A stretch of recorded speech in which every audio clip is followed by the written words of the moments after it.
Yo les deux, je m'appelle Steven et aujourd'hui on charge direct vers du Casa de Papel. J'ai l'impression que ça fait 6 mois qu'on en a pas fait alors que pas du tout. Je vous invite du coup avant ça à aller checker ma vidéo théorie sur Alicia et ma vidéo news sur un personnage je sais que vous appréciez mais alors énormément. Il s'agit de Arturito bien entendu. Bref, aujourd'hui, une théorie que je vous avais partagée il y a de ça quelques semaines et aussi il y a de ça peut-être quelques kilos moins que vous allez voir, vient tout simplement d'être confirmée. Je vais vous expliquer tout ça. Et effectivement, du coup, je peux vous assurer que la prochaine saison de la Casa de Papel va beaucoup tourner autour de Tokyo. J'en dis pas plus, bref, c'est parti.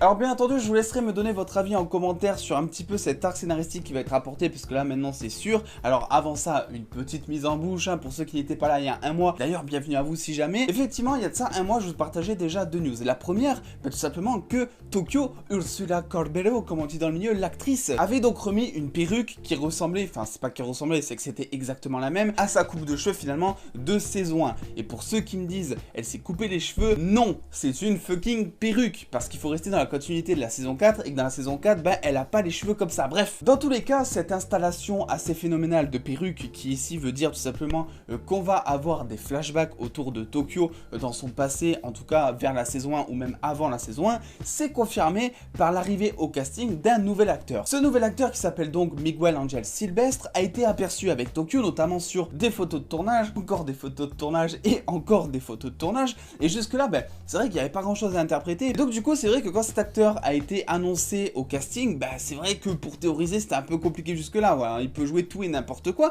jusqu'à les photos de tournage qu'on a vues, qui, suivant l'interprétation qu'on peut lui donner, pouvait être l'ex-petit ami de Tokyo. Rappelez-vous, ce même ex-petit ami finalement, qui avant la saison 1, Tokyo en parle très brièvement, a fait des braquages avec lui, et voilà, ça s'est mal passé, il est mort. En gros c'était ça, moi c'était ma théorie, il y en a plusieurs qui étaient contre, il y en a plusieurs qui étaient pour, et d'ailleurs ceux qui étaient pour, vous aviez entièrement raison, j'avais entièrement raison. Est-ce que c'est mal de le dire? Pas du tout. D'ailleurs, tant mieux pour vous, parce que moi vous apprenez, on va dire, un espèce de scoop entre guillemets. Aujourd'hui, je tombe du coup sur cette même photo de tournage que je vous avais partagée sur les réseaux sociaux. Alors oui, je vous l'avais pas partagée sur YouTube parce que ça disait pas grand chose de plus que ce que je vous avais déjà dit. Je vous invite évidemment, si vous voulez beaucoup plus de détails, à me suivre là juste ici sur les réseaux sociaux justement. Effectivement, cette fois, on tombe sur la version vidéo de certaines photos que j'avais partagées. Alors je vais pas vous mettre la vidéo dans la vidéo justement, parce que sinon je risque de me faire strike par YouTube et par Vancouver Media et ça risque de pas du tout leur plaire, donc je vous laisse retrouver ça en description. Mais du coup, sur cette vidéo, on voit tout simplement la continuité du bisou qui est fait entre Tokyo et Miguel. Alors après, pas mal de prises quand même, et ça va dire ça, quel plaisir pour Miguel au final. Même si honnêtement, ce genre de scène, personnellement, si j'étais acteur, c'est pas vraiment le truc que je kifferais le plus, s'embrasser comme ça en mode machinal, je sais pas, c'est assez désagréable, bref. Et du coup, on s'était arrêté là pour les photos, c'est cet instant qui avait été capturé. Mais par contre, pour la suite, ça révèle effectivement que le personnage donc de Miguel Angel Silvestre, j'arrive toujours à dire son nom du premier coup, j'adore, est bel et bien l'ex de Tokyo qui s'est fait tuer pendant un braquage. Et pourquoi, me diriez-vous? Tout simplement parce que quand on continue les images justement, on voit qu'il commence à courir petit à petit vers ce qui semble être une entrée, quelque chose comme ça, et qui sort quoi? Un flingue. Et là, moi, ça me rappelle énormément l'histoire que Tokyo avait justement présentée, je crois que c'était au professeur à l'époque justement, durant la saison 1, que avant ça, finalement, elle avait fait une quinzaine de braquages avec son ex-petit ami, et que malheureusement, son ex-petit ami s'est fait un petit peu tuer, malencontreusement j'ai envie de vous dire, lors d'un cambriolage apparemment qui aurait mal tourné, quelque chose comme ça. Moi, ça me fait excessivement penser à ça, surtout que les scènes ont l'air de mettre énormément l'accent sur l'amour. Voilà, je vous ai mis les photos de tournage du train, je vous mets la photo de tournage maintenant du baiser, voilà, et on voit que ils sont toujours un petit peu main dans la main, qui vivent tous les deux leur meilleure vie, et j'ai l'impression que c'est pour vraiment accentuer le côté dramatique de l'histoire de Tokyo et de ce personnage au moment où ce personnage va mourir, et de voir à quel point ça a impacté Tokyo. Le problème avec ça, et ce que j'ai avec ça justement, c'est que Tokyo, vous êtes d'accord avec moi, est un des personnages les plus développés, voilà, depuis la saison 1, c'est peut-être le seul personnage où on connaît sa mère, on le voit un petit peu, il a énormément de temps d'écran ce personnage, et le problème qu'il y a avec ce genre de transition scénaristique entre guillemets, c'est qu'à partir du moment où on décide de plus développer un personnage, c'est pour le faire mourir.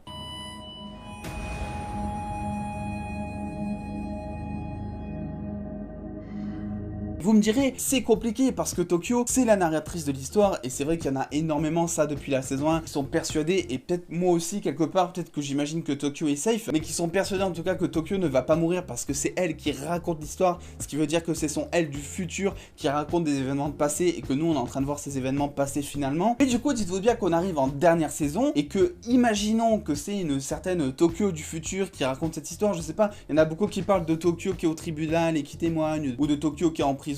Justement, est-ce que ça serait pas possible de la faire mourir, je sais pas, en mode condamnée à mort sur une chaise électrique, ou en mode en prison elle se suicide, des choses comme ça, je ne sais pas. Ce qui est sûr en tout cas, c'est que c'est la dernière saison et que forcément il y a obligatoirement des personnages auxquels on tient forcément qui vont mourir. Berlin, tu viens avec nous.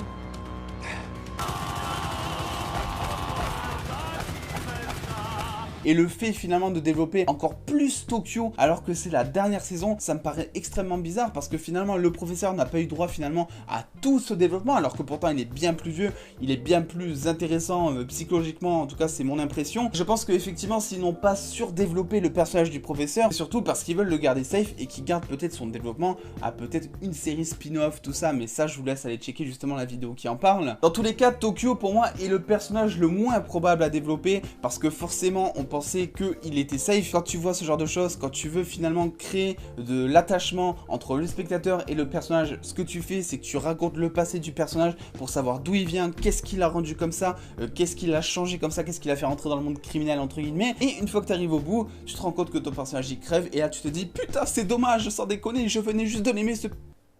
La lumière a déconné quoi, c'est fou. Là tu te dis, c'est dommage ce personnage, je venais juste de l'aimer et maintenant il meurt et là t'es encore plus dégoûté. Voilà, c'est un petit peu ce qui s'est passé avec Nairobi, un personnage mais alors totalement inconnu en début de saison entre guillemets. Ils l'ont développé un petit peu par la suite, tout le monde l'a kiffé entre son caractère pendant le braquage et le peu de développement qu'elle avait. Et finalement quand elle est morte, ça a créé un impact émotionnel chez les fans qui était assez insane. Il est possible du coup que les scénaristes décident de refaire tout ça avec notamment Tokyo et même d'autres personnages parce que ça c'est même plus des théories en fait, c'est sûr et certain qu'il y a pas mal de personnages qui vont crever dans cette prochaine saison et dernière saison. Bref, finalement tout ça pour vous dire, et encore une fois c'est parti en théorie, que le personnage donc de Miguel Angel Silvestre est bel et bien l'ex de Tokyo dont elle a parlé finalement pendant les braquages et qui est mort durant un cambriolage comme l'ont montré ces certaines photos de tournage que je vous ai montré durant la vidéo. N'hésitez pas dans tous les cas à me dire ce que vous avez pensé de cette théorie en commentaire et pourquoi pas, peut-être qu'il y a un angle d'approche que j'ai pas vu, donc si vous en avez un autre à apporter, n'hésitez surtout pas, on en discutera tous ensemble. N'oubliez pas le petit pouce bleu si cette vidéo vous a plu et à me suivre sur les réseaux sociaux comme je vous ai dit tout à l'heure pour beaucoup plus de news diverses et variées, c'est un truc de fou. En attendant les dos, prenez soin de vous, faites-vous bien kiffer,